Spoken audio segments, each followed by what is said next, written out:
2 more Iowa football commits on the board for 2023.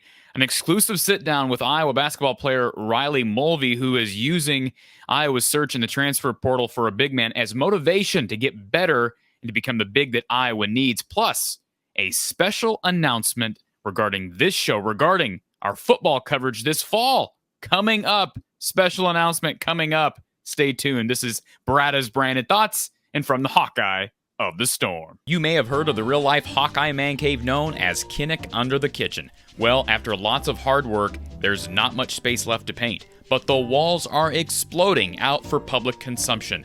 Under the Kitchen is proud to announce that you can now purchase exclusive prints of some of your favorite Hawkeye legends, including wrestling great Spencer Lee, football players Tyler Goodson, Riley Moss, and Drew Tate.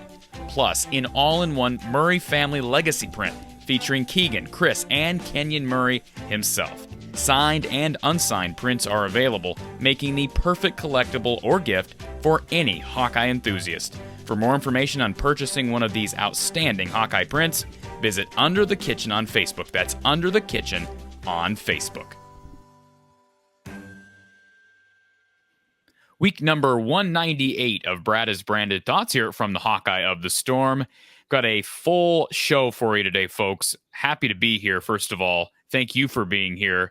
Iowa football gaining 2 more commitments. We're going to talk about each of those guys, Kenneth Merriweather and Khalil Tate, in a moment. And also, we're going to be making a special announcement coming up in just moments. So stick right here. And then later in the show, it will be Riley Mulvey. But I want to start, first of all, with the news of Iowa football's 2 commits for the 2023 class. So, Kenneth Merriweather and Khalil Tate both commit to Iowa football, give their verbal pledges to Kirk Ferentz, Phil Parker, and company, both defenders. Kenneth Merriweather, an edge rusher from Detroit. Khalil Tate, a corner, well, really a safety who I think will end up playing more of a hybrid linebacker safety role at Iowa, kind of that cash mold position, and he certainly demonstrated on tape that he's got the athleticism to do so. But both of these guys, really solid 3-star recruits. Khalil Tate higher on the 3-star spectrum, if you will. Had a lot of really good offers. We're talking about Penn State, Oregon, a laundry list of schools. He ended up going down to Purdue, and then he narrowed it down further as he visited Wisconsin and Iowa. So he announced a final 2 of Wisconsin, Iowa, released those finalists one day before his announcement online. And he ends up picking the Hawkeyes, and another win for Phil Parker. We've talked about how well Phil recruited during the 2022 cycle. TJ Hall from California. We're talking about Cohen Tringer, who was a flip from Central Michigan. Yes, they missed out on Orlando Trader, who decommitted. By the way, I've not heard any updates on Orlando Trader and where he'll be attending school this fall. Very interesting. We've just got a couple months, less than 2 months before the start of college football. Really more like a month and a half, maybe. And then, of course, we know about Xavier Wampa. So Phil Parker riding some momentum. Deshaun Lee's another guy. Don't want to miss him. Phil Parker riding some momentum into the 2022 class. They've already got John Nestor, another defensive back from Chicago. It'll be interesting to see how he works in. I look at him as maybe more of a safety, although I've seen very limited footage. Phil would certainly be able to tell you exactly where he's projected at Iowa. But now they've got 2 guys from Chicago, some big city kids. Iowa's reeling in, beating out the likes of Illinois and Purdue. And I know you may look at Illinois and say, well, that's not really beating out anybody. Brett Bielema is trying to establish himself in Illinois. So every time Iowa can continue to grab kids from, we're talking Chicago or even south into the Peoria area, not a ton of talent coming out of Champaign proper, but anytime Iowa can reel in recruits from Illinois, that's a positive. And this is a guy who was wanted by a lot of schools. Ole Miss, a couple SEC schools, Tennessee was in on him as well, Arkansas. So great get for Phil Parker. Kenneth Merriweather, a defensive end from Detroit. He is your prototypical edge rusher, a bit undersized at around 6'3", 235, but I could see him playing early because of his ability to get to the quarterback. Certainly he'll have to develop his moves, develop his ability to stop the run, which we know is really important. But Iowa's had success with guys who are undersized. Parker Hesse was a bit undersized. Certainly Nate Meyer. We're seeing now Joe Evans really factor in. Deontay Craig. Deontay Craig's about the same size, or at least he was out of high school. He's put on some pounds. I think he's around 6'3", 260, 265, somewhere in there last time I checked on the Iowa football roster. But he had success early last year as a redshirt freshman. So Just because you're a bit on the smaller side doesn't mean you can't play defensive line at this level and play early. So both these guys, really solid pickups. If you want more of a breakdown on both of these players, Kenneth Merriweather along the defensive line and Khalil Tate in the secondary, go to my YouTube page. If you're not familiar, if you're listening to this on an audio podcast, head over to YouTube, From the Hawkeye of the Storm on YouTube. Watch those commitment breakdowns, or if you're here on YouTube watching now, certainly go back and watch those videos where I talk a little bit more in depth on both Merriweather and Tate. So I teased this enough already. I want to get back to it. The special announcement that I've been eagerly anticipating for quite some time now, and we've talked about it. And this won't shock some people, but certainly this is a positive thing, and I'm excited to announce this here on this show, this podcast, Brada's Branded Thoughts, and From the Hawkeye of the Storm. The announcement is this fall, we will once again be joined by former Iowa offensive coordinator Don Patterson. Don Patterson will be here with us during postgame shows throughout the fall, all right? Right here from the Hawkeye of the Storm, as well as our sister channel, Iowa Football at the Voice of College Football, which we team up with Mark Rogers. If anybody's not familiar with that channel, if you're subscribed here from the Hawkeye of the Storm, please go over and subscribe to Iowa Football at the Voice of College Football, because great stuff over there. Tuesday live shows every Tuesday at 4:30 p.m. But we'll have Don Patterson simulcasted right here and over at the Iowa Football at the Voice of College Football channel. We'll have a post-game show every single week. Now, Don's got some engagements at times. Sometimes he has engagements back at Western Illinois, where he's the all-time winningest coach in their history, Leatherneck history, and certainly he's got some engagements for the Missouri Valley Conference. However, we are going to be here more often than not, right here from the Hawkeye of the Storm and Iowa Football at the Voice of College Football. Excited to have Coach Don Patterson. We'll be taking your calls, taking your chats, and every post-game show will be available on podcast later.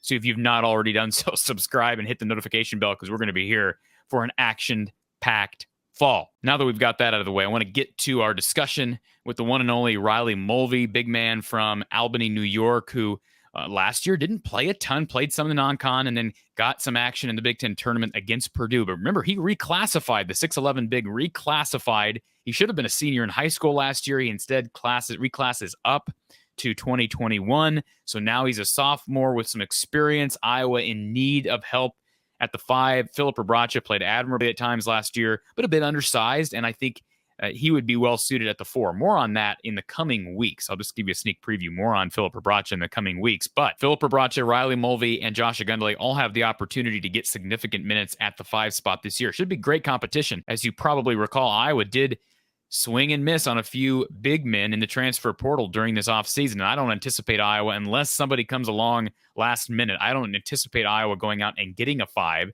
They took Josh Agundale back from the transfer portal after he entered the portal. Took a visit to Temple. My understanding is he took a visit to Temple. Iowa ends up taking him back. A couple assistant coach changes with Courtney Eldridge replacing Billy Taylor, who went off and got a head coaching job, and then Matt Gayton's hired here. So it'll be interesting to see how these guys factor in, but great competition this summer and heading into the fall. And we talked to Riley Mulvey about that very competition, what he experienced last year that will help him moving forward, how he's developing his game, and also how he's using Fran's search in the portal for a big man as motivation to get better for this team in 2022. So stay tuned, because big man Riley Mulvey joining the show in just minutes. But first, a word from our sponsor. Hawkeye fans, let's talk about health and performance optimization for a moment. Our sponsor, Ascent Nutrition, offers amazing products. It's actually owned by former Iowa graduate Lance Shuttler. Now, I've decided to partner with Ascent Nutrition because of their unique approach to human health. Ascent offers an organically grown, mold and mycotoxin-free coffee. It provides a pure, clean, and rich flavor without those pesticides that most coffees are treated with. They also offer an algae oil DHA, which is used to support brain health, memory, and focus, as well as proper nervous system development in adults, children, athletes, and even pets. Now, lastly, their unique crafted wild pine pollen is used to support cardiovascular health, hormonal function, and a healthy libido. Your purchase not only supports this channel, but the business of a former Hawkeye. Visit goascentnutrition.com or click the link in the description below and use the code Hawkeyes. That's the code Hawkeyes to receive 10% off your total order from Ascent Nutrition. Want to welcome Iowa big man Riley Mulvey to the show. Riley has been a guest in the past, but it's been, I think, well over a year, Riley, since I had you on the show last, and you've come a long way over the course of 12 plus months. First of all, welcome back to the show. I see you're back in Iowa City. We know your workouts have began. How has the summer went? I know you went back to New York. What's it been like, and how does it feel to be back in Iowa City? Yeah, so I don't even know if I was at Iowa the last time I was on the show. I don't believe you were. I believe you were in your bedroom at home. Yeah, I think I was. I think it was like when I was still in high school at that point. But after being in college for a year, being in Iowa City, it's just great experience. I've been loving it. And basketball's just been getting tougher and tougher, and it's been getting way more fun. So let's talk about that first. Talk about fun. Iowa, you guys winning the Big Ten tournament championship, you being a factor in that Big Ten championship game, launching threes, playing like Jordan Bohannon out there.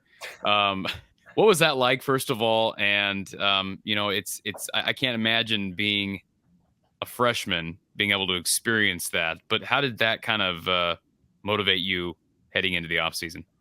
So throughout the entire year, not playing in the games definitely hit a blow to my confidence, but going in moments that actually mattered in like one of the biggest games that we were playing all year, probably the biggest, was definitely shot up my confidence again, which came from me taking the shot, me taking the three. I felt good, thought it was going in, but yeah, it was a great moment to be. And then after we won it, it was just indescribable. Everyone was cheering. We were all like basically family on the podium, and it was really, really fun. Was your family there for the championship game? My family was not there, but It was actually hilarious because one of my teammates, Aaron Eulis's dad, became good friends with my dad after we've been on this team, and my dad was told him to give me a hug because my parents weren't there, which was just it was funny. That's awesome. I got to ask you, everybody talks about Fran McCaffrey giving his players the green light. When Riley Mulvey doesn't play almost all year and he comes in the Big Ten championship game as a 7-footer and launches a three in the Big Ten title game, I've got to ask you, was your coach okay with that three after the fact? Well, let's leave it at that. Okay, we'll leave it at that. I love it. But basically, it was just I was open. What he told me to do was I was open because it was Edey who was in at the time. He was scared of anybody driving on him. So what Fran told me was to just take the ball on him because it would have been an easier bucket to get, and I would have gotten him a foul because it was just to basically run down one-on-one play. And so I'm curious, what did you learn going up against Zach Edey and Trevion Williams? Because you and Josh both were major factors in that game. And as you know, the Big Ten boasts the best big men in the country. And I believe Edey's back, right? I'm not missing something. He is back. I'm pretty sure he's back, yeah. So what did you learn from that game? And that's going to be a major matchup for you this year, Edey versus Mulvey. Yeah, I feel like the biggest thing was just I've always played against people bigger than me. Nothing like that big of a difference, but I've always played people bigger than me, taller than me. And it felt similar, and at times it felt like it was a lot harder. Like in the beginning of the season, I also went in against Purdue and fouled Edey. He got a layup on me, and same thing with Trevion. I got a foul on him, and yeah, when that happened in the beginning of the season, I was like, okay, wow, I need to get a lot better. And then toward when I went in for the Big Ten championship game, I still got a foul on Trevion because I was just I was playing post defense on the perimeter, and that was just something that made a mistake of doing.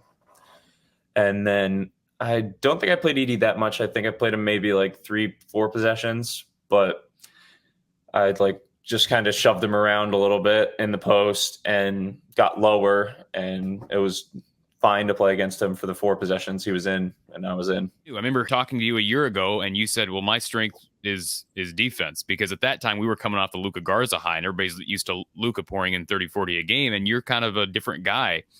What is your how has your post defense evolved over the past year? And what does that look like? Because Iowa hasn't really had a dominant big man defensively since maybe Adam Woodbury. Mm-hmm. So one of the big things that happened at the beginning of last year was I didn't know how to play post defense at all. Being in high school, rule changes, all that stuff. I didn't know what an arm bar was, so I was literally playing just hands up, chesting the offense, and every single possession, Josh Gundelay or Philip Rabacha would just score on me whenever they got it in the post because I was literally just not playing defense at all, really. And then as the year went on, when we got to like October, November, at the beginning of the preseason, start of the season, I had a lot of days where I would just stop them entirely. And I got really good at post defense playing those two because I learned their tendencies, learned all of that, so I could predict them pretty well. And I kind of took shortcuts on that point because I just learned to predict them and started playing them, not playing a big. And because of that, I kind of like plateaued for a while. But what I'm working on now is a lot of defense, just defense related stuff. Like just before this, I was doing a workout with our lifting coach, who is an offensive lineman, just about not turning my shoulders to let people go by, keeping them in front of me, and being in a stance the entire time. So, and I'm curious, if you had to pick an aspect of your game that maybe you think will surprise people, what would it be? Well, I've always gone with the same thing whenever people say that it's shot blocking. Always has been. I feel like I showed out a little bit last year in the times that I played, but like I'm always going to go challenge everything. So you've got an opportunity this year to showcase those defensive skills. And as we just brought up, Iowa hasn't had a guy who I'd consider to be a real dominant defensive threat down low since maybe Adam Woodbury. I'm curious, have you watched any of Woodbury's game back? Have you tried to emulate any of it? Not. The first time I started watching Iowa stuff was probably beginning of Luka Garza. Okay. That was pretty much the only stuff I've watched on Iowa. I haven't really watched any of the old games, just besides from highlights here and there. And so what does the offensive game look like right now, Riley? What have you worked on specifically? Your post-up game? Have you developed the outside shot? What should we expect to see this fall? So a lot of the stuff I've been working on is off of pick and rolls, off of getting the offensive rebounding going back up. And anytime I get a post up, it'll pretty much be one dribble into a hook shot, two dribbles into a hook shot fake, and just like simple moves that are just going to work and don't need to worry about the strength because I'm comfortable in my body right now to say that I can move pretty well for a big my size. And what about your jump shot? Jump shot has definitely improved from last year because I've been getting in the gym a lot more. I've been focusing on doing pretty much 50 shots after practice each day, no matter what. And then more when we're not playing practice or I'm not doing practice. I am curious, and we'll get back. We'll finish this interview off. We'll get back to your game specifically, but I know it's early. The freshmen are there: Josh Dix, Asante Bowen, Marion Nimmers. We're going to talk about those three guys in a moment. But from what you've seen so far, and maybe even what you saw towards the end of last season, give me your most improved Iowa player in 2022 if you had to project forward of anybody. Most improved of this next year? Yes. I feel like the most improved is going to be DeSante.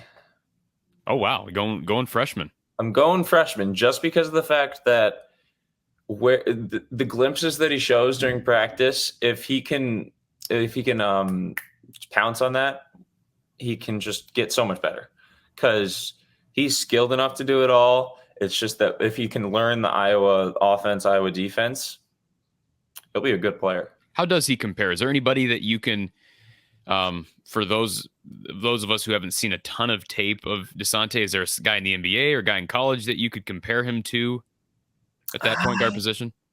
I don't know. He's got a pretty unique game. He's more of like I don't know if I can compare him to anyone really. No one in my mind at the moment that I can think of that would be pretty similar to him. And obviously we mentioned Amarion Nimmers. He's a guy who I'm intrigued by at that guard position. I don't know if he's more of a natural point, more of a natural two. And then you have Josh Dix, who I know is coming off the leg injury. But just those three guys. You spoke on DeSante. What have you seen from Dix and Nimmers in the glimpses that you've had so far? So Josh Dix is still coming off an injury. He's not playing with us yet. He's just doing workouts and all that stuff. And Amarian, he played with us one time in the spring one time in the spring. He played pickup with us, and he was still a high schooler at that point, so he didn't really have the wind to play with us. And since he's got here, I was most surprising thing about him is his jumping ability. He can jump. He's like, just like after practice one of the days, someone's like, do a between the legs 360, and he just goes up and casually does it. And I was just dumbfounded because I'd never expected that. He just doesn't seem like the guy who can just get up and get his head to the rim. More athletic, Tony Perkins or Amarian Nimmers? Oh, because Tony Perkins, right? That guy can flush it, right? I mean, Tony's... that was actually a question at camp. That was we'd had a Q&A, and one of the questions was, who's the best dunker on the team? And it was pretty much unanimously Amarian. Wow. Yeah. The only person who said Tony was Josh Gundelay. Josh Gundelay. Okay. Well, I'll mention that to Tony when we speak. That'll give Tony some motivation. So what have you? I'm curious. Oh, no. Tony said Amarian too. Oh, Tony said Amarian as well. Tony said Amarian. Wow. Yeah. And so I know Iowa fans are excited about seeing Amarian Nimmers. I'm excited about seeing him. And we talked about the scholar before we hopped on here. We talked about the scholarship distribution and just with the COVID year and everything. I think Amarian's a guy who's a scholarship player. I'll just say that from what I've seen. I think he can definitely earn a scholarship if he plays next couple of years. I think he definitely can. I'm curious. You've been in Iowa City now for over a year, or right around a year, right? Right around a year, yeah. Craziest thing that's happened that you've witnessed or that's happened to you in Iowa City? I'm throwing you a curveball. It's happened to me? Happened or you've seen happen? Anything weird? Craziest thing that actually happened, it wasn't with me, it was with Patrick. So okay. Something that I heard about was when one of the shootings happened in Iowa City. Patrick and a couple of his friends were out, and they were walking down the street, and they see the guy with the gun shooting, and he's shooting, and one of the bullets grazes one of Patrick's friend's arms. And that is probably the craziest thing that I can think of that ever happened. Well, when was this, and where did the shooting happen? Like summer of last year, when it was like when shootings were up a little bit or whatever. When there were a couple, like none of the no casualties, I don't think, but just like people had the guns, and then one of the guys just had it, pulled it out, and started using it when he was drinking. Wow. And yeah, that was crazy to hear about. And I know you're not from New York City, but I would guess that you moving to Iowa, you probably wouldn't expect that sort of thing to happen here. Yeah, I mean, I would expect it more from where I live in Albany. Yeah, I would definitely not expect it out here.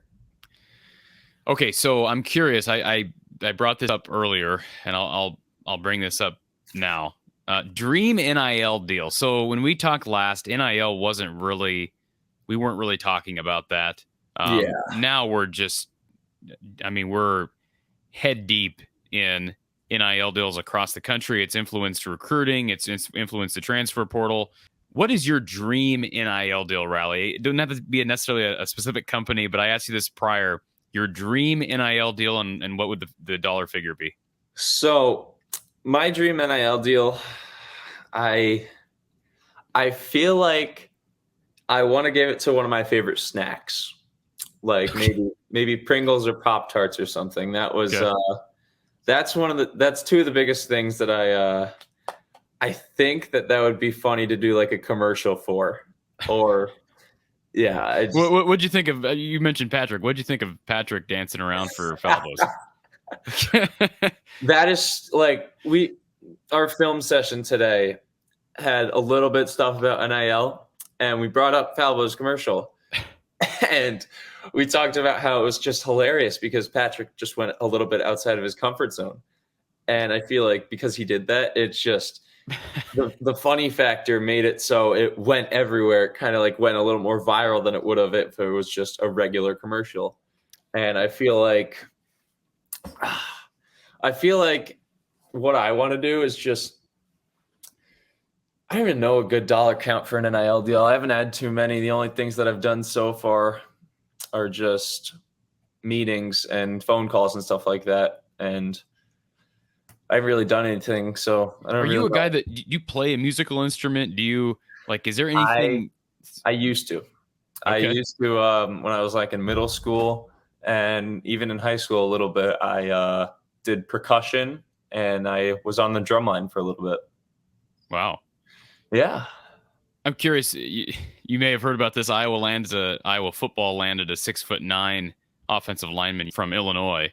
If he grows another inch or two, is he going to be competing for your spot on the basketball court? Well, you might be competing for tallest on campus, to be honest, because for however long I've been here, I've not seen someone taller than me. Where are you at right now? Are you 6'11" or are you legit 7 foot? I am 6'11". You are 6'11". Well, technically I'm 6'11 and a half, but I am 6'11 still. Is Josh 6'11"? Josh is also 6'11". I maybe have a quarter inch on him, but we're very similar in height. Owen Freeman, is he 6'10", 6'11"? I have not seen Owen in like a year. Last time I saw him was on a visit here, so I think last time I saw him he was 6'9", but he might have gotten to 6'10" now.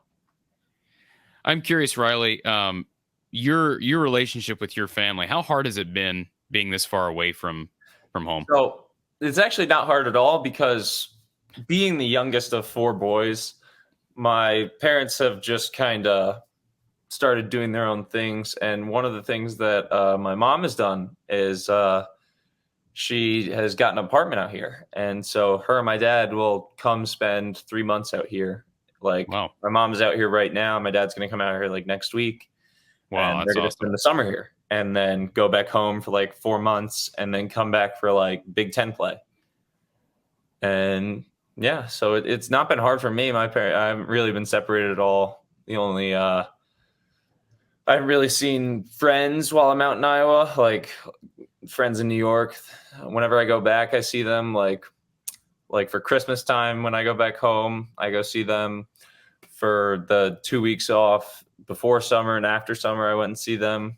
And yeah, other than that, it's just kind of, I have friends out here now, so it's fun. Are you still close with Peyton Sanford? Of course, you guys came in together. Of course, he was my roommate, so we were together pretty much. We always had to figure out rides, always had to get somewhere, always went together a lot of the time. And yeah, the one of the big differences that we have is he plays golf and I don't. You do not golf at 6'11"? I do not golf, surprisingly. 6'11", doesn't golf. Who guessed? But yeah, I'm trying to think back. A lot of the team does golf, though. Yeah, and you guys losing Jordan Bohannon, I know he was known to be an avid golfer, but Connor golfs. Patrick doesn't golf, does he? Patrick doesn't golf. Patrick plays slow pitch softball. Slow pitch softball. I don't know if you saw the tweets that went out about that, but that is he takes that very seriously. It sounds like he does. So I'm curious. I think we talked about this a year ago, but 6'11" has to have its negatives, right? Like there are. So about right here, I usually get like marks from the doorways, just like. Just happens sometimes when I forget I'm walking through a doorway and then I just go bang and I'm like, oh my gosh, I hit a door again. So what are you doing when you're in Iowa City and you're not playing or eating, or what are you doing? So a lot of the time I just kind of stay at my apartment, especially right now. Not too many people are out. Not too many people are in Iowa City because none of the students are here, or a lot of the students aren't here. Sure. But sometimes I'll like try to go play spike ball, see who's in Iowa City, see if anybody's doing that, see if the intramural guys are doing that, join in if I can. And then other than that, I just kind of play video games a lot. I watch some shows. And yeah, I don't really do too much. Best friend on the team? Oh, best friend on the team? I mean, I feel like I got to give it to Peyton. We were together way too much to not be. Yeah. All right, let's circle to finish this thing off, Riley, and I do appreciate you checking back in with us. I want to finish this off by looking ahead. So, first of all, your thoughts when you initially heard the report that Iowa had booked a date with Duke in New York. I mean, that had to being a first of all a New York guy and going up against Duke. How did that make you feel? What was your reaction? I can't wait.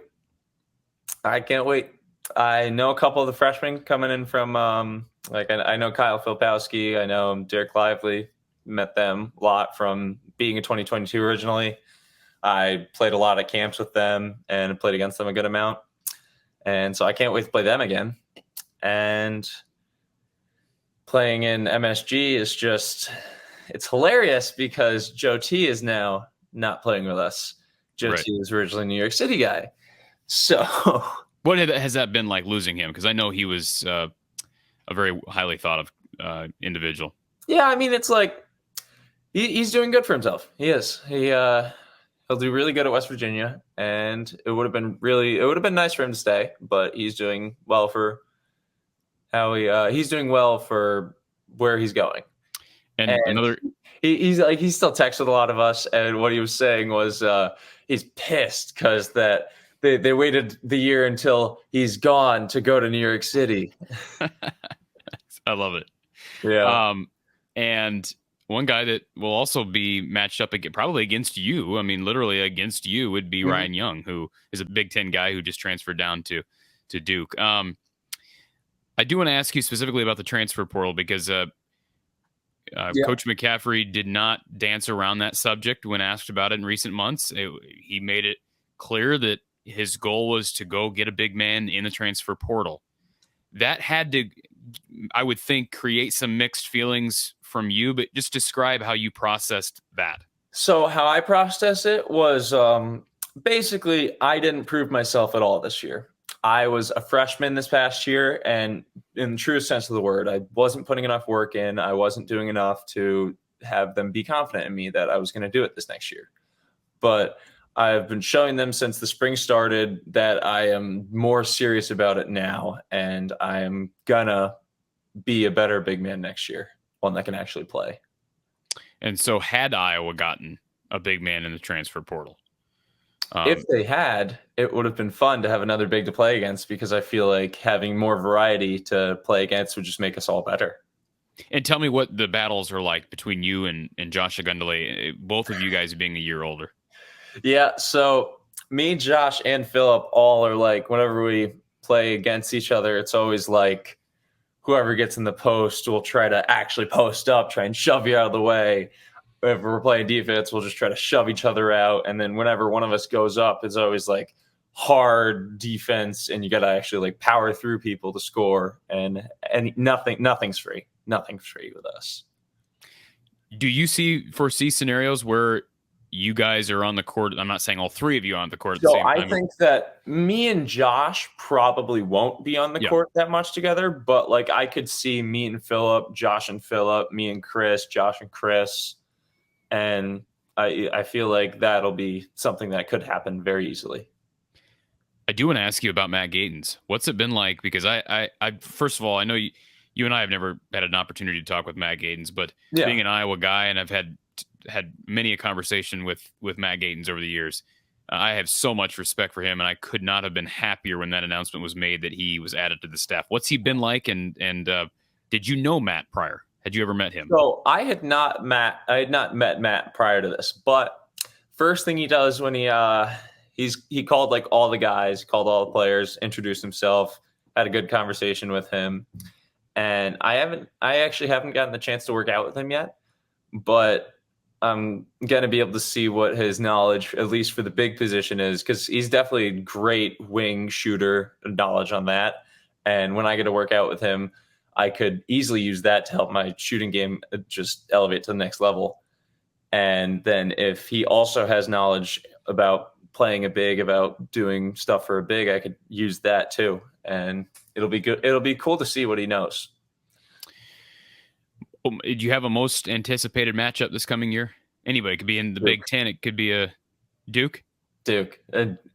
I didn't really know anybody. Actually, the people that I did know were at Nebraska and Northwestern.